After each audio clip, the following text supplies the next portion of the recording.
Hola, ¿qué tal? Soy Daniel Pacheco, soy el editor general de La Silla Vacía. Estamos en nuestra redacción de Bogotá con Luis Carlos Reyes. Luis Carlos Reyes fue ministro de Comercio, fue también director de la DIAN eh, y ahora volverá. ¿Y ahora qué es Luis Carlos Reyes? Yo era profesor antes de todo esto, regresaré a ser profesor en la Universidad Javeriana, donde estaba en licencia, entonces eso, la academia. Allá nos conocimos de cuando usted estaba en el Observatorio de Política Fiscal en Zona Franca, ¿no? Así es, sí, sí, Sí, mucho.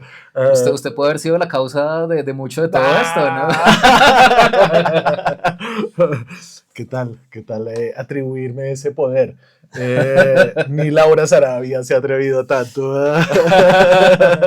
El cuarto poder, el cuarto poder. Sí, sí, sí, sí, sí. Pero además se volvió una cantera del gobierno, ¿no? El Oliver, observatorio, en medio de sí. todo, sí, sí. Oliver pasó a ser de Oliver Pardo, que era. Oliver llegó después de usted a la dirección del Del Observatorio observatorio Fiscal fiscal, sí, y así después es. pasó al Ministerio de Hacienda, creo que duró poquito. Sí, él estuvo un tiempo en el ministerio como director de política macroeconómica. ¿Usted cómo se volvió petrista? Eh, a ver, el solo nombre de petrista me parece que hay que construirlo, ¿no? Hay que volver, o sea, ¿qué es hacer, qué lo lleva uno a votar por una persona, a ser parte de un Pero gobierno? usted no estuvo en la campaña repartiendo volantes, sino más un poco en el lado programático, desde primera o segunda vuelta. Desde primera vuelta, sí, de la campaña como el lado programático me buscaron, ellos querían como pues ese tipo de insumos académicos que nosotros dábamos en el Observatorio Fiscal y yo con mucho gusto pues la idea de lo que nosotros hacíamos siempre era pues poner información de políticas públicas al alcance de todo el mundo, obviamente donde haya una oportunidad de incidencia, ¿no? Y de incidencia en que eso se vuelva más que carreta, más que opinión elucubrada.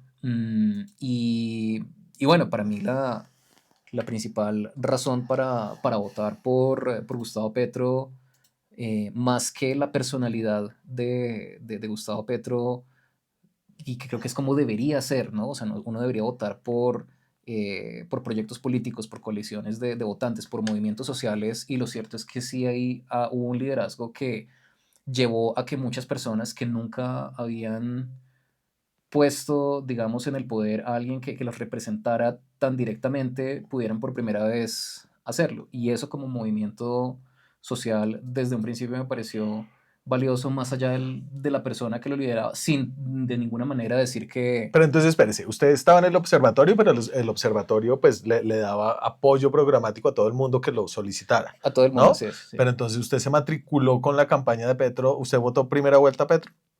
Yo voté en primera vuelta, el Observatorio Fiscal, pues quiero aclarar, nunca estuvo, Exacto. o sea, nunca seleccionó esta es la campaña a la que nos vamos a matricular, ni nada por el estilo.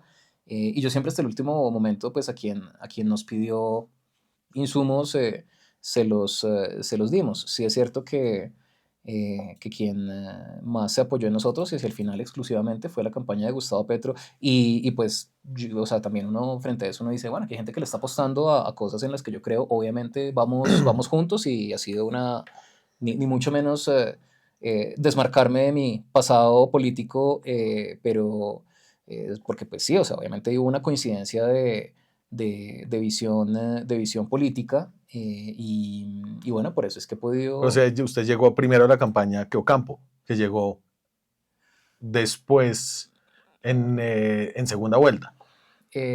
Sí, Ocampo estaba con Sergio sí, Fajardo. de hecho, pues Ocampo más llegó ya nombrado como ministro de Hacienda, él estuvo con la campaña de Sergio Fajardo y pues Ocampo buscando, eh, sí, construir esos consensos entre distintos. Pero entonces, ¿cómo llegó usted digamos, primero una afinidad inicial entre el observatorio y un poco la campaña de ellos, buscando insumos, una Ujú, afinidad personal suya con la campaña desde primera vuelta, ujú. y cuando empezó un poco la militancia, no sé si usted ha militado o no, pero no, no parece. No tengo cara de que milito en No, cosas. no, no, No. no sé, en TikTok milita, pero cuando empezó un poco la opción a llegar a trabajar en Ujú, el gobierno y salirse ujú. de la academia.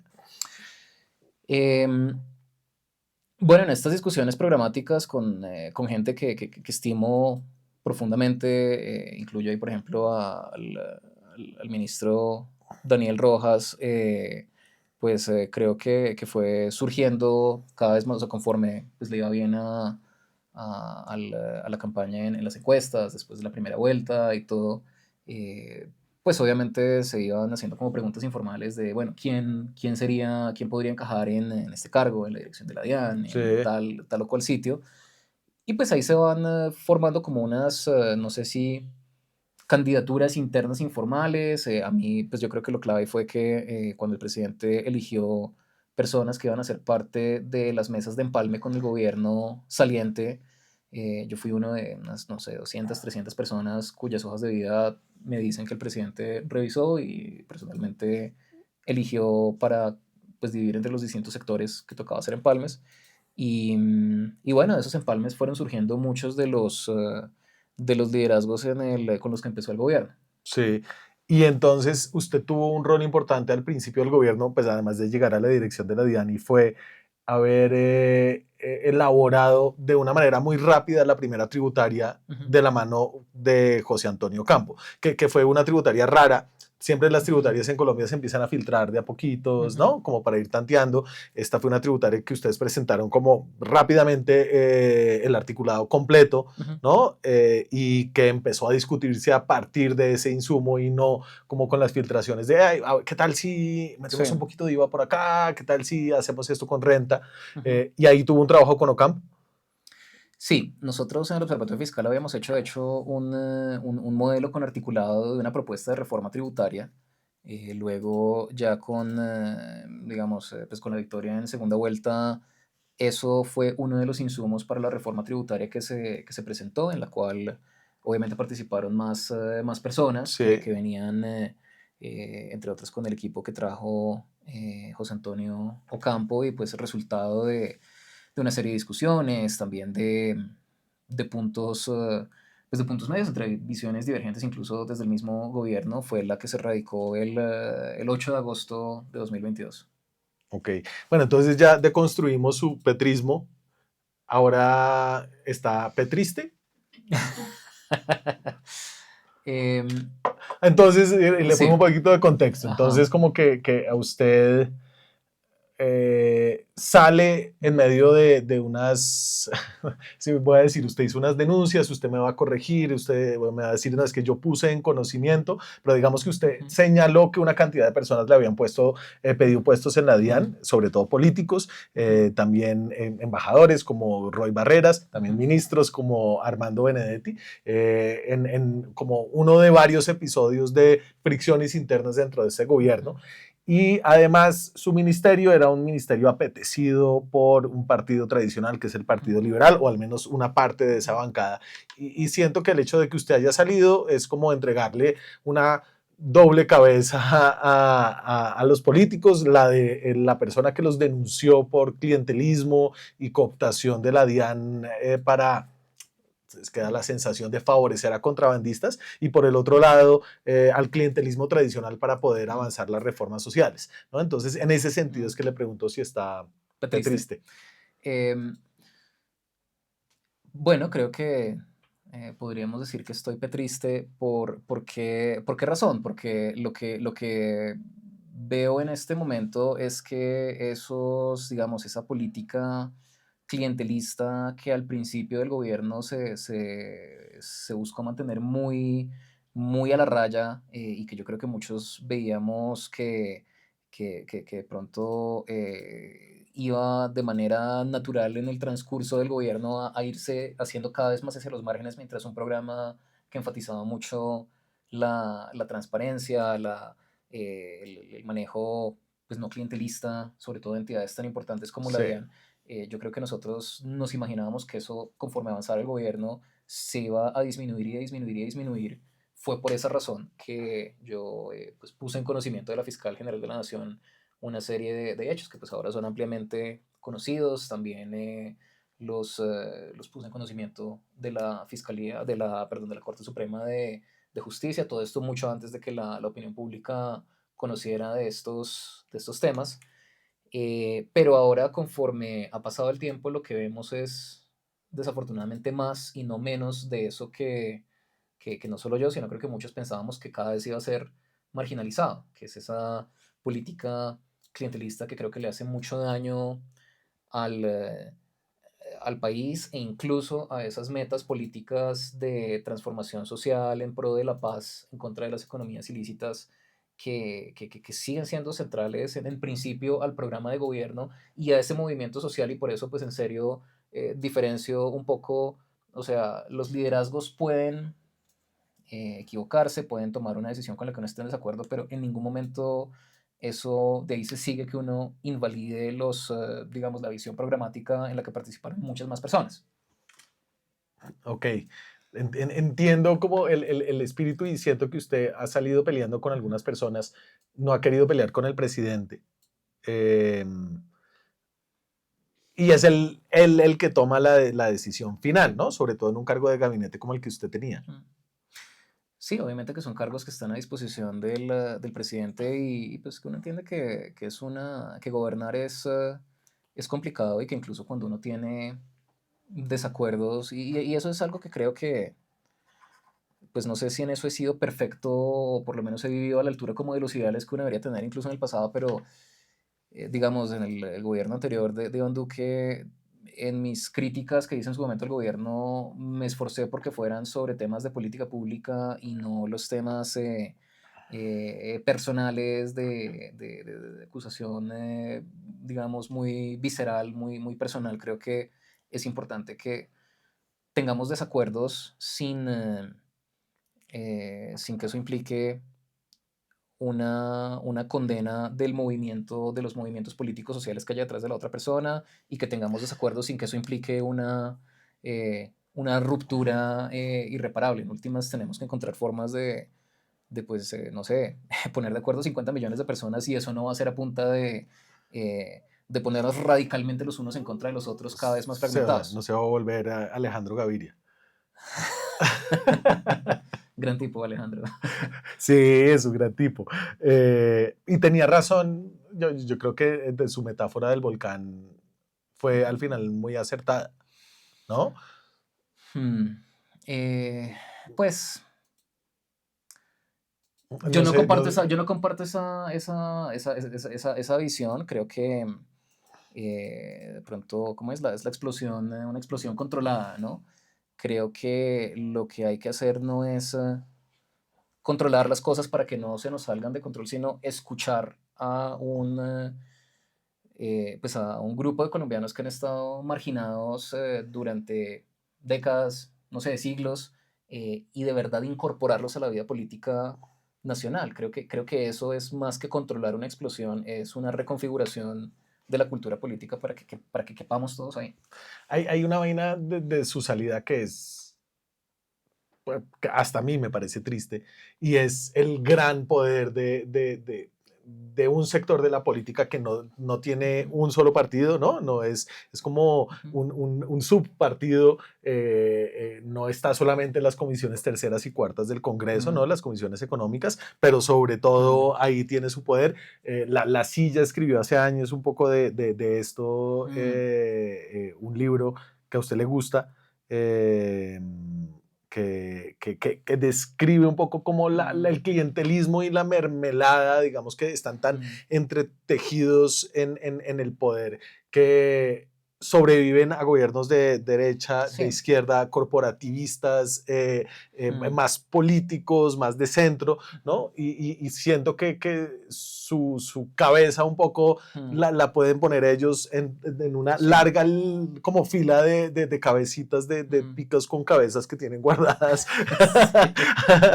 sí. Sí. ¿Ese ¿No? libro de qué fecha es? Ese Porque libro, o sea, ya tiene sus años. no, ese libro es del gobierno Santos, ¿no? Mm. Ahorita ya le digo, podemos traer el gigantesco. Sí, Cami, le dices ¿ya llegó Brian? ¿Será alguien nos trae el libro grandote que está en la mesa de arriba? Y miramos el año. Si le escribes a alguien, Si quieres lo bajo rápido. dale, ve. Y sí, seguimos acá. sí, sí, Eh, sí. Entonces, yo creo como que ese libro muestra, pero sigo o no, ese libro muestra su cabeza que cobra ahora, Mm, muestra que realmente mm. ni siquiera el gobierno del cambio pudo cambiar ese gran poder.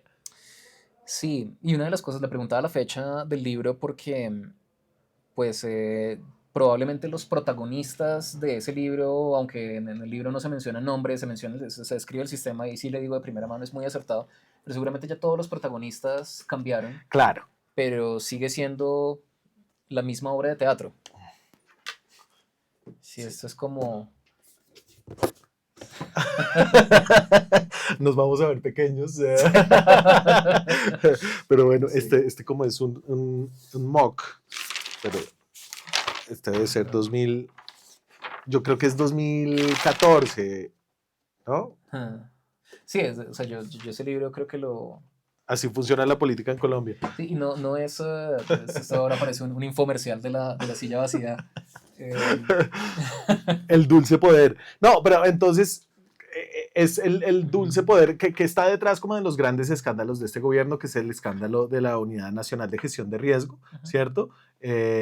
Y que creo que se le abre un nuevo capítulo, que este ujú, libro sí habría que abrirle un nuevo capítulo, y es ujú, el poder del contrabando, ¿no? Que tiene que ujú, ver como con el clientelismo en la DIAN, ujú. que es un poco donde usted pone Sí, el dedo en la llaga.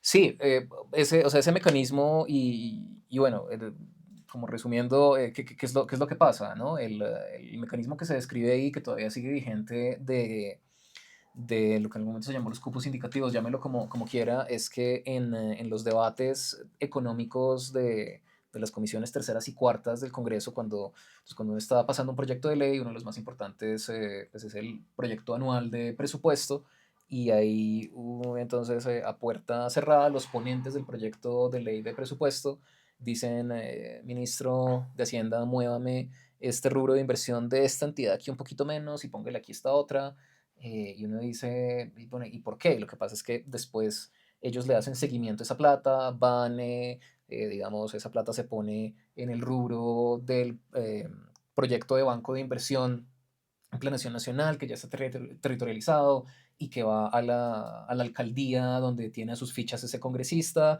Y entonces todo esto, digamos, Y hasta... entonces, hagamos la vuelta para que la Sí. gente entienda el mecanismo, ¿no? Entonces llega el congresista manda la partida al Ujú, alcalde, gobernador, que es del grupo ujú, político de ese sí. congresista, ahí, o simplemente porque hay, digamos, como Mm. una Una afinidad, pues una, digamos, hay una afinidad política, pero eso una- se traslada en votos, porque generalmente entonces, pues lo que conocimos ujú, con la Unidad Nacional de Riesgo es que los contratistas son amigos de los políticos, ahí sacan una tajada que se van para la campaña del político, y exacto. otra vez entonces funciona un poco el ciclo del dinero con el presupuesto público. Exacto. Y mire que hay un punto crucial en el que se pasa de la legalidad a la ilegalidad. Y creo que una parte clave para transformar en nuestra política es como reconocer hasta qué punto esto es una actividad totalmente legítima del Congreso, porque las legislaturas, o sea, desde, no sé, el tema de la Carta Magna ya con los varones en Inglaterra en el 1200,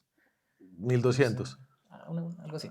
1200 algo, el punto es que el presupuesto, o sea, la tributación, el no taxation without Sí. representation, no, La, no, la tributación está en el Congreso, es el decir, Congreso existe para que el Ejecutivo no haga lo que se le ocurra, sí. y pues parte de eso es la regionalización y el decir, mire, es que se necesitan, no sé, acueductos acá, vías allá. Eso es un debate, Pues que es que era la revuelta de los comuneros acá por los impuestos al tabaco y al aguardiente, ¿no? claro, o la De misma alguna forma. revolución de los gringos con su, sí, o sea, Exacto. es todo eso, o sea, eso no solo es como, es que aquí muchas veces nos lo venden como algo, bueno, es que toca para que haya manejabilidad política. No, es el mecanismo de funcionamiento democrático que nos ha funcionado en las democracias liberales y lo hemos satanizado, o sea, hemos satanizado el hecho de que el Congreso tenga voz, literalmente voz y voto Sí. sobre la distribución del presupuesto. Pero entonces llega esa parte que usted también mencionaba, en la cual entonces el congresista lleva esto hasta su alcalde para hacer unas obras que en efecto le dan votos. Eso no es, eso no es corrupción, eso es la democracia en funcionamiento. Pues usted vota para que le respondan, ¿sí? Sí.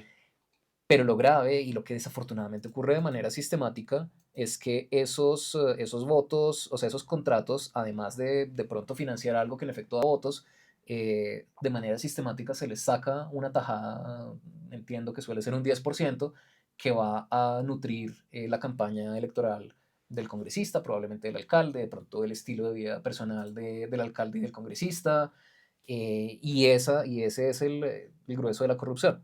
¿Qué sucede? Esto se concentra en las comisiones económicas del Congreso de la Claro, República. lo cual ya tiene unos problemas de representación importantes, ¿no? Pues porque en las comisiones económicas del Congreso hay una sobrerepresentación, pues sobre todo del Caribe, Ujú, que es de donde más votos se cosechan las ujú, estructuras políticas y por eso cogen las mejores ujú, comisiones, y de algunos partidos, ¿no? ujú.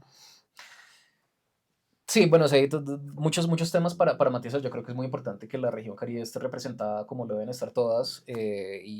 Pues a mí me parece que realmente lo grave, grave es que se cruza ese punto de, de ilegalidad en el que se le saca una tajada al presupuesto Claro, de inversión. que ahí es donde está la pregunta de si un poco de lo que se acusa a Ricardo Bonilla es de algo que se miró por encima en todos Ujú, los otros ministros de Hacienda, ¿no? ujú, Y que creo que es como parte importante de ese debate de la Unidad Nacional de Gestión de Riesgo, porque su propia ujú, defensa ha sido decir, y de alguna forma la del presidente, que a veces es errático en la visión acerca de Bonilla, pero digamos que en general, si uno suavizara esa curva ujú, del Twitter de Petro, lo que diría es como Bonilla fue ingenuo, hizo todo lo que habían hecho los mismos porque fue presa del mismo mecanismo, ujú, ¿no? En el sentido de que habría que mirar también para atrás y no solamente a Bonilla ujú. como el gran caso, como de mermelada en ese.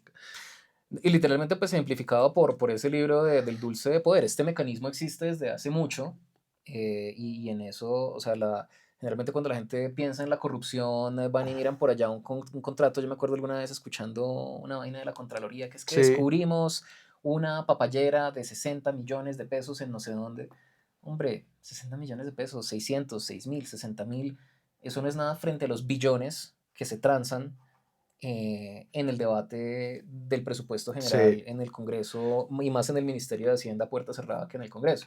Y la puerta que usted abrió con todo el tema de, pues no de papá pitufos, sino en general como el clientelismo alrededor de aduanas Ujú, y del contrabando. ¿Usted cree que a todos ujú. los otros directores de la DIAN les llegaban a pedirle puestos como usted? ¿Y que usted fue el primero en contar?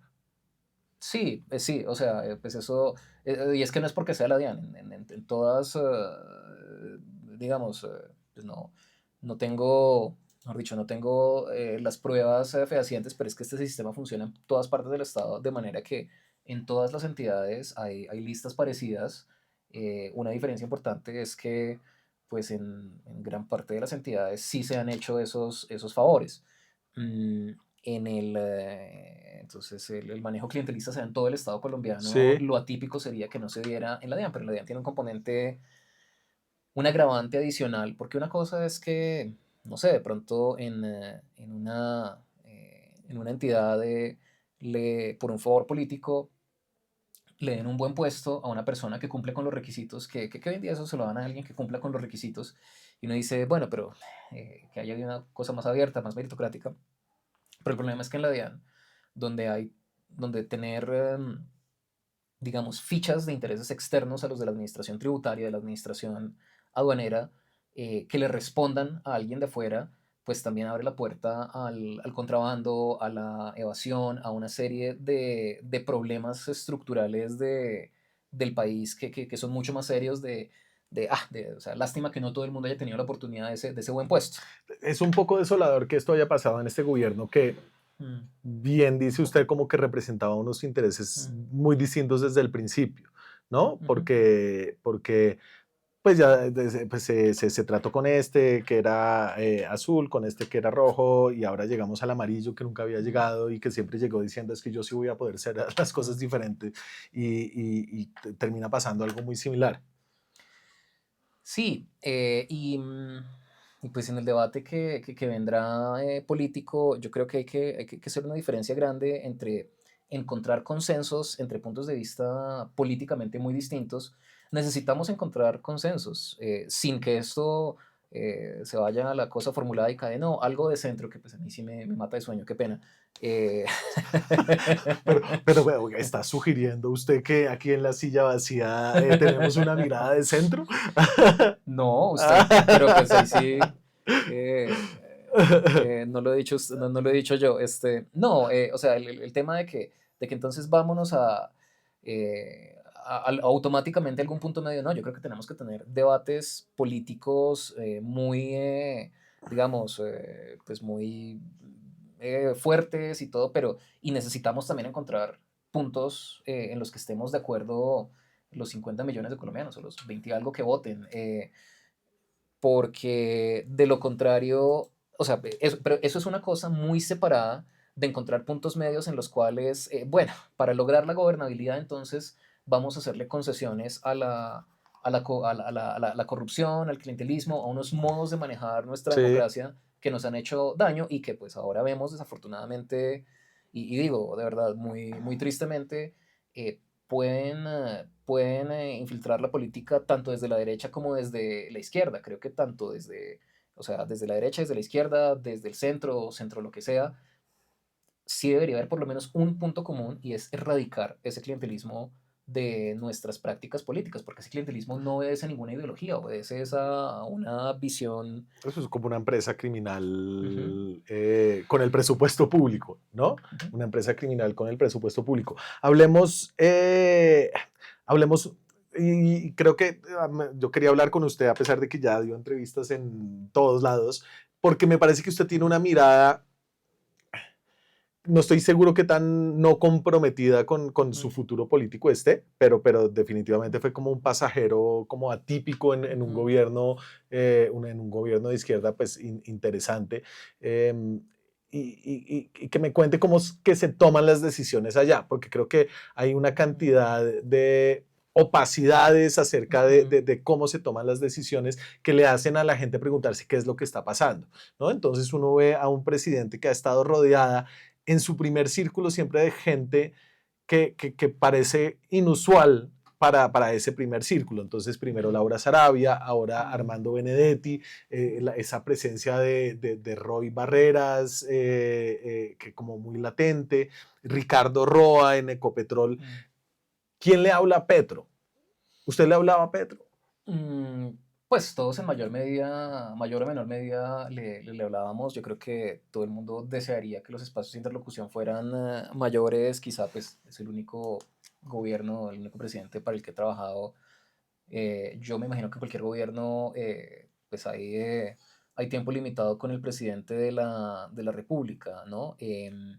Pero, pero sí, obviamente creo que hay personas en las que él se apoya más que en otras y pues muchos de mis ex colegas, ahora también ex ministros, manifestaron esas frustraciones en ese primer Consejo de Ministros televisado y, y creo que muy honestamente, pues varios nos preguntamos eso, esas personas que ahora están cada vez más cerca, en cargos de más influencia, mm, pues no reflejan tan directamente ese programa de gobierno, esa visión. No me pongo a mí Usted no era como de ejemplo. Sintra Gabinete, Em, pero sí, no, en fin, no lo es que los invitaron. sindicatos son muy divididos, entonces esa vaina es. Usted tanto que peleó con los sindicatos de la DIAN y no lo invitaron No, a Sintra Gabinete. yo no peleaba, pero pues había, en fin. Em, pero pienso en personas que acompañaron al presidente desde la alcaldía de Bogotá y que en ese famoso Consejo de Ministros también manifestaron su estupefacción, su sorpresa frente al nivel de influencia que algunas de esas personas que usted menciona tenían, ¿no? Yo creo que legítimamente muchos nos lo preguntamos y no entendemos bien, porque sí hay una inconsistencia aparente, pero el presidente O podría. sea, usted comparte esa estupefacción. O sea, no me va a ayudar a entender en este caso, que creo que es parte de lo que yo le decía, es que nadie entiende, ¿no?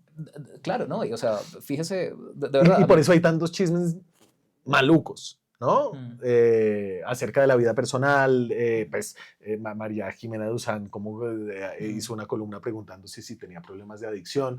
Entonces, de ahí hasta sus preferencias sexuales como que se han vuelto parte de, como de una discusión política soterrada.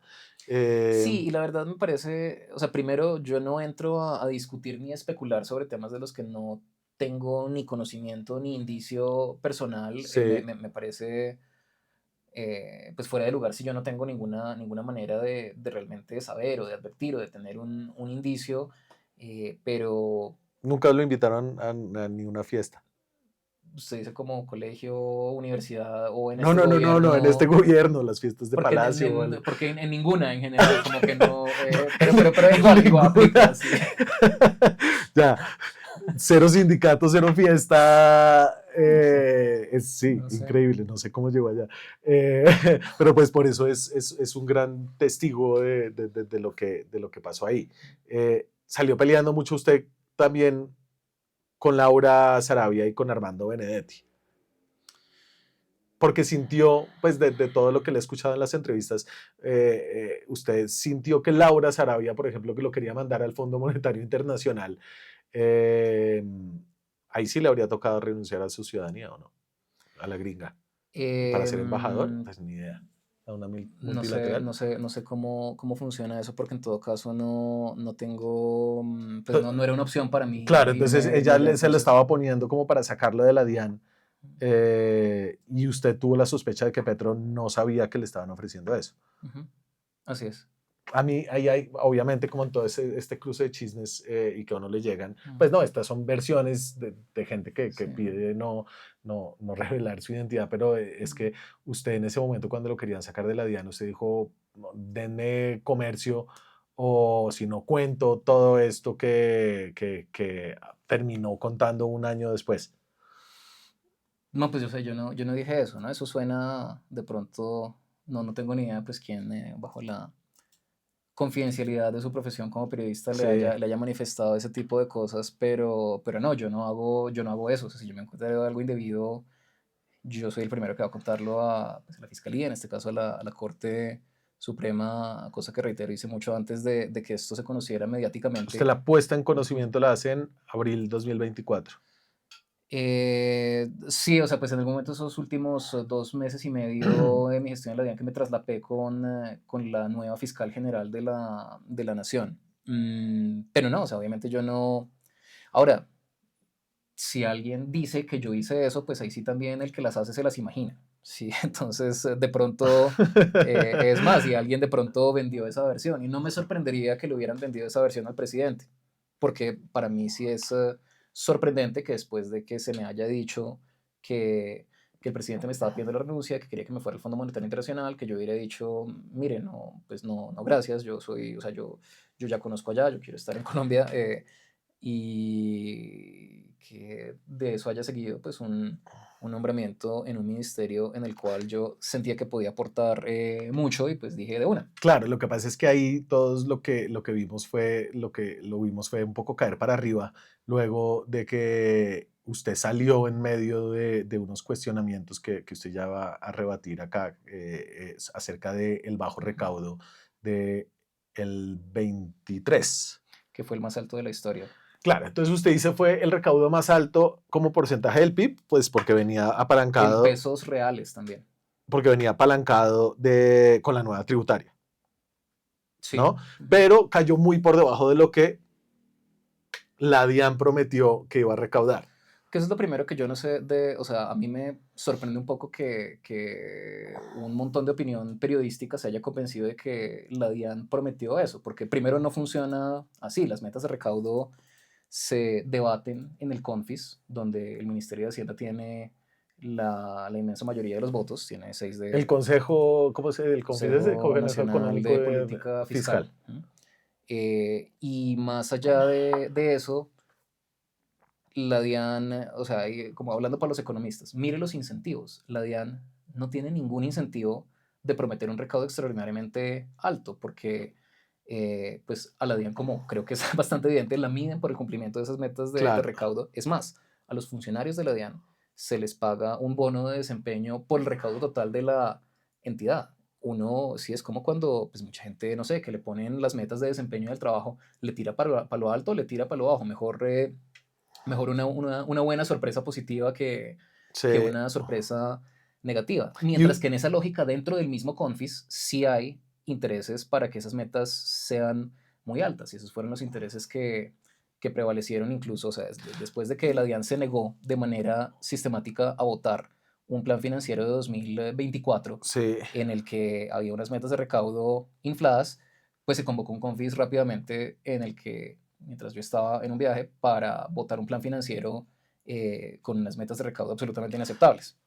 Y usted ahí ha hablado que no solamente fue, digamos, como una jugada en contra suya, sino que se ha vuelto como una forma en la que, al menos en este gobierno, se está rompiendo la regla fiscal sin romper la regla fiscal, inflando la Claro. meta de recaudo, diciéndole a los acreedores, no, tranquilos, vamos a conseguir toda esta plata, cuando no la consiguen, no, es que pasó esto, la economía no creció 1,2, sino 0,6, o Sí, mire, el sistema es el siguiente. Yo creo que esto, o sea, desafortunadamente, una vez descubierta esta estrategia, es difícil volver atrás, porque lo primero que tenemos en las finanzas públicas del país es que hay unos gastos, no me gusta el nombre de inflexibles, porque eso tiene, bueno, pero llamemos gastos no discrecionales, llamémoslos sí, inflexibles, unos gastos no inflexibles, unos gastos inflexibles que vienen creciendo, creciendo, creciendo, ¿sí? Entonces, lo primero es que acusan a este gobierno de que es un gobierno gastón, derrochón, no sé qué más, cuando en realidad la mayor parte del aumento en el gasto es por inflexibilidades o sea, hay gastos que constitucionalmente toca hacer, ¿sí? Pero entonces, dado que está creciendo esa obligación de gasto, sí es cierto que se necesita para cumplir la regla fiscal, que lo que dice es usted no puede gastar demasiado por encima de lo que le está entrando, usted tiene que hacer dos cosas, o recortar gasto o subir ingresos. Para cumplir la regla fiscal, de hecho, usted lo que tiene es que tener planes financieros en los cuales las proyecciones digan que usted va a poder solventar esos gastos. subiendo unos ingresos. Entonces, lo que se está haciendo es, se inflan los ingresos para cumplir en el papel con esos ingresos proyectados y cuando llega la hora de la verdad, entonces echamos la culpa al director de la DIAN de turno, que este año ya estamos viendo incumplimientos de la meta y es así no me la pueden chantar a mí, porque también van a ver, sí, no, porque esa meta no la puse yo y Ni a sí, Bonilla. ni a Bonilla, pues yo caigo, digamos, a la tecnocracia, es que hay equilibrios institucionales que son muy cómodos, ¿sí? Entonces, si usted como Ministerio de Hacienda sabe que institucionalmente va a poder echar la culpa a otro lado, en este caso a la DIAN, pues a usted le funciona, se sobreestima el recaudo y entonces cuando llega la hora de la verdad, claro, no entra todo ese recaudo que usted había proyectado, pero no hay Sí. problema porque entonces usted aplaza gasto, que no es exactamente lo mismo que recortar. Entonces le permite a usted decir, nominalmente tenemos un presupuesto alto y un recaudo alto, pero entonces, ay, incumplimos meta, entonces vamos a aplazar. Entonces usted cumple la regla fiscal sin hacer recortes explícitos, sino, no lo recortamos, lo aplazamos. Y eso es perverso para la estabilidad fiscal por una serie de razones que me parece que en este momento lo más importante es sincerar las cuentas, porque ni a la DIAN le está yendo especialmente mal, ni el gobierno está siendo especialmente derrochón. Lo va a enfrentar el próximo gobierno, sí, entonces ya se va a haber ido Petro y toda su gente controversial y todo, y van a tener exactamente el mismo problema. ¿Alguna lección de humildad que usted haya sacado? Y le pongo de espejo Ujú. retrovisor sus duras críticas a la Sí. tecnocracia antes Ujú. de llegar al gobierno. Em, en esas me mantengo, pero no, pero yo una que creo que es una pregunta muy pertinente porque, pues, cuando uno está desde afuera, sobre todo con una visión de que estamos en un país profundamente injusto, en el que la distribución del ingreso y de la riqueza obedece unas dinámicas Sí, históricas injustas, pues uno se toma la libertad de ser muy crítico con todos aquellos que de manera, o sea, que de alguna manera pues están menos peor o que están bien en el país. Y sobre todo como ministro de Comercio, Industria y Turismo, ver, o sea, sentarme, haber tenido la oportunidad de dialogar con empresarios que de verdad están haciendo un esfuerzo grande, que de verdad tienen una visión social. No digo, sí, o sea, nadie tiene que ser hermanita de la caridad para que el no serlo implique que no tiene un interés legítimo en el bienestar del país, en el bienestar de sus trabajadores, y además que el gobierno tiene que trabajar con ellos. De pronto hace 2 años y medio yo se lo habría firmado teóricamente, Sí, pero ahora de verdad que es una convicción muy grande que para construir o sea, sin llegar a esa glorificación ainrandiana del empresariado, que además yo creo que generalmente un empresario eh, no necesariamente se ve así en esos términos pomposos, sino pues que entiende su lugar en la sociedad, entiende que sí. es una persona privilegiada y hace un esfuerzo para encajar bien en la sociedad.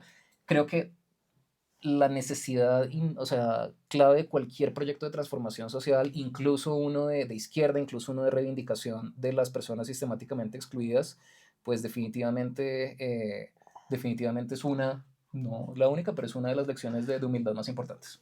Sobre todo, bueno, este gobierno que ha sido como tan duro en su discurso Mm, hoy, que estaban marchando por la reforma al trabajo, el discurso del presidente va como increciendo mm, en su hostilidad al sector privado, mm, en todos lados, ¿no? En el tema de la salud, en el tema de la mm, laboral, en el tema de la energía. mm. Déjeme preguntarle, ¿cómo ve usted el desenlace de este gobierno como en esa curva un poco de algidez y de confrontación Mm. eh, tan preocupante? Bueno, creo que hay el hecho de que este gobierno haya puesto de relieve unas preocupaciones sociales, especialmente de grupos históricamente excluidos, no, eh, o sea, con toda la legitimidad que tienen esas preocupaciones, creo que no hay que caer en un maniqueísmo tan grande en el cual el reivindicar esos derechos fundamentales tenga que chocar tan fuertemente con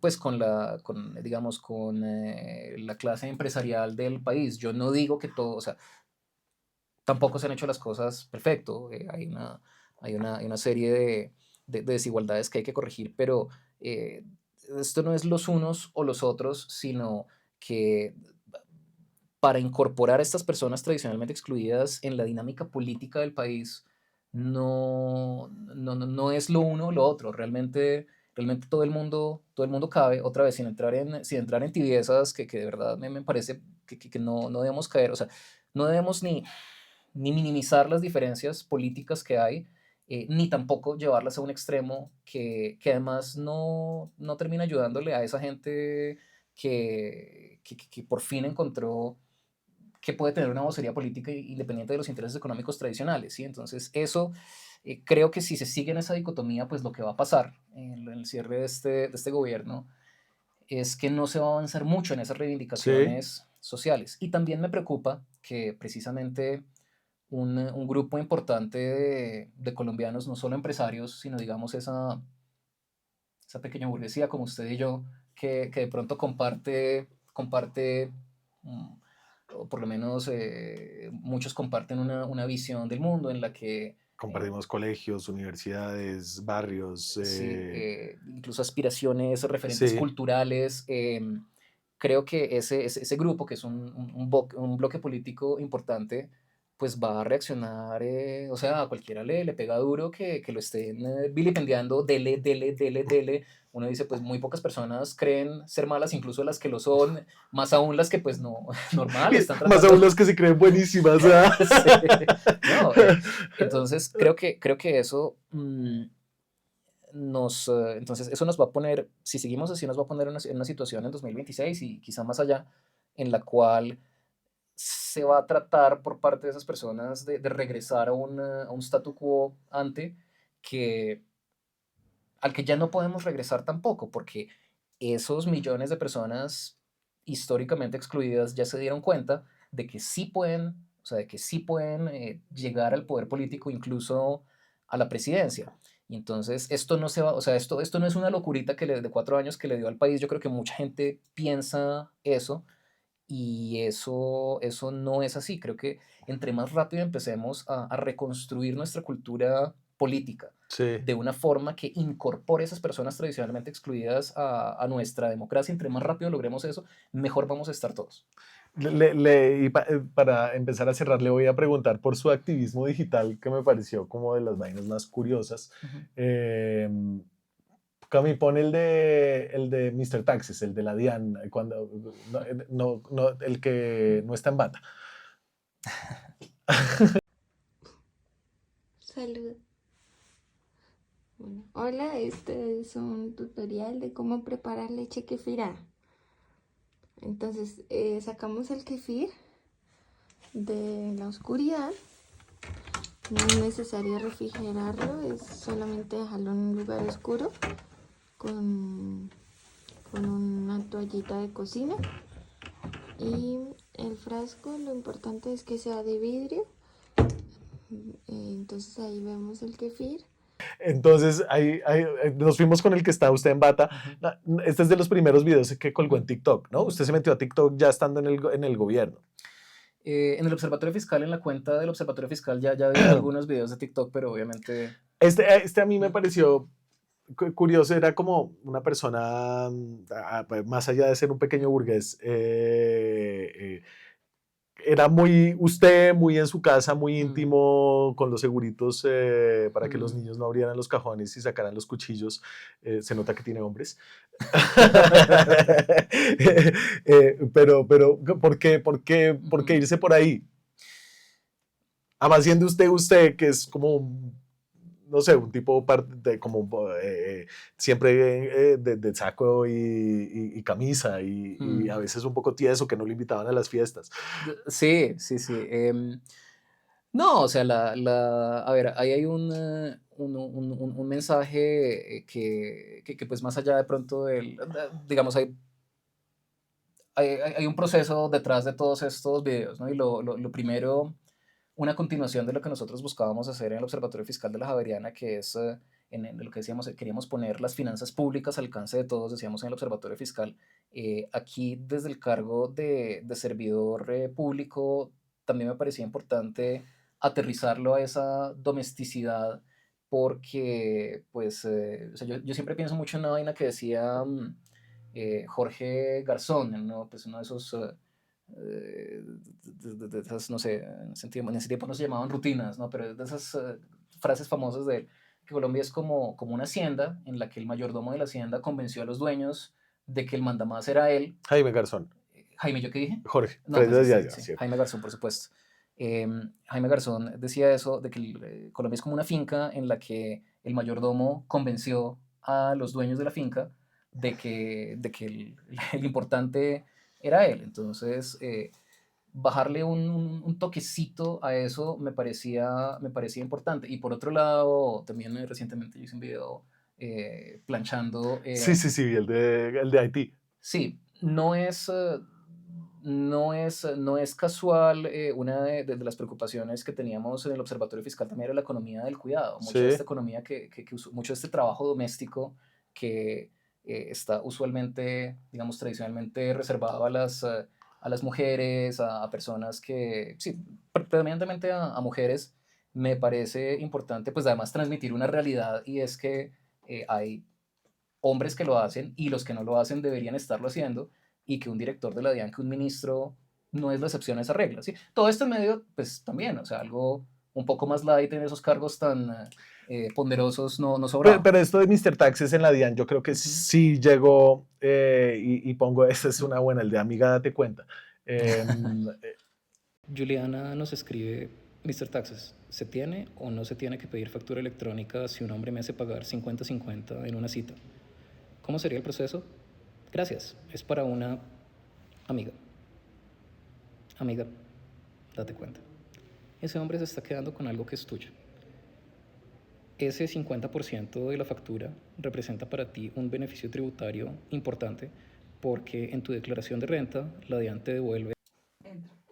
y ahí la pedagogía era como evidentemente, pues, muy importante y directa porque, pues, no todo el mundo, ¿no? Ujú. Todo el mundo paga impuestos directos, digamos, a través del IVA, Mm, cuando va a un centro comercial o cualquier cosa, mm, pero realmente como que sí hay que generar una cultura para los contribuyentes para ujú. que entiendan en qué termina la plata que les cobran por impuestos, ¿no? Ustedes empezaron a mandar como un reporte muy Ujú, chévere de la DIAN, mm, que era como, mire, parte de esto se va para esto, usted pagó tanta ujú, plata, esto se va para allá, esto se va para allá.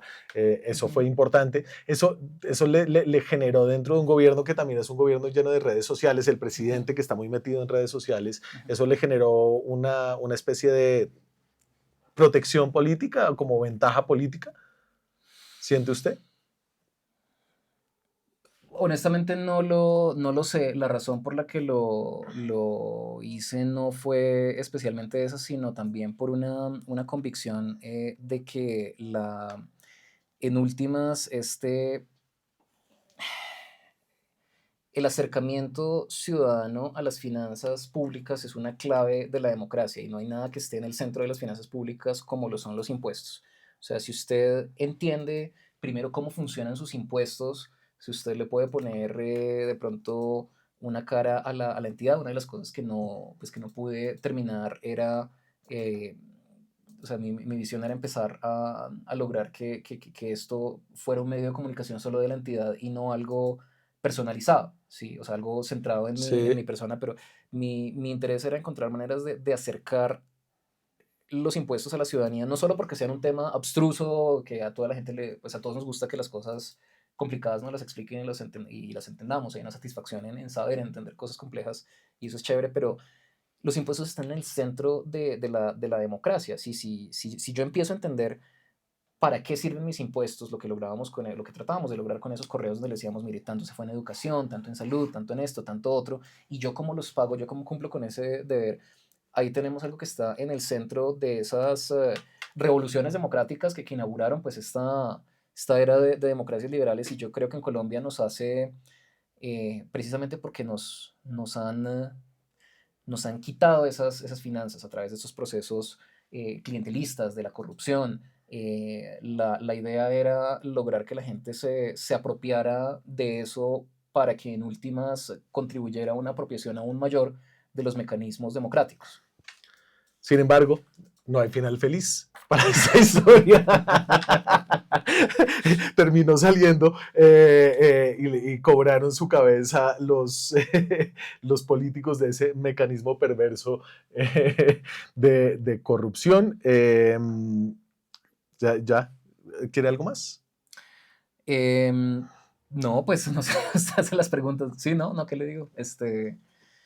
Sí, no, yo creo que esto, o sea, Entonces se va a volver a la universidad, ujú. va a mirar a ver qué va a pasar en 2026 Pues mire, yo desde, y ujú.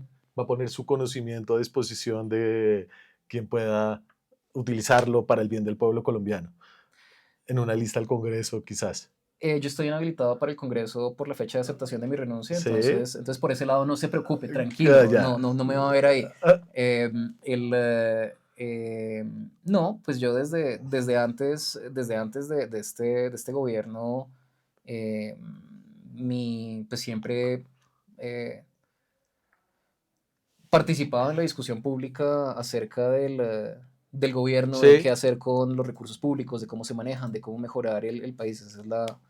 Esa es pues, como mi pasión, mi interés profesional y es algo que hago pues, también como ciudadano, ¿no? Creo que uno sí puede muy, aportar ahí. muy bien. Y ahora muy metido en los procesos judiciales que se abrieron, digamos que ahí hay Ujú, algo que puede pasar en la Corte ujú. Suprema de Justicia. La fiscal que se quedó con los brazos cruzados un año entero con la puesta en conocimiento de la información que usted le dio, no sé si vaya a avanzar.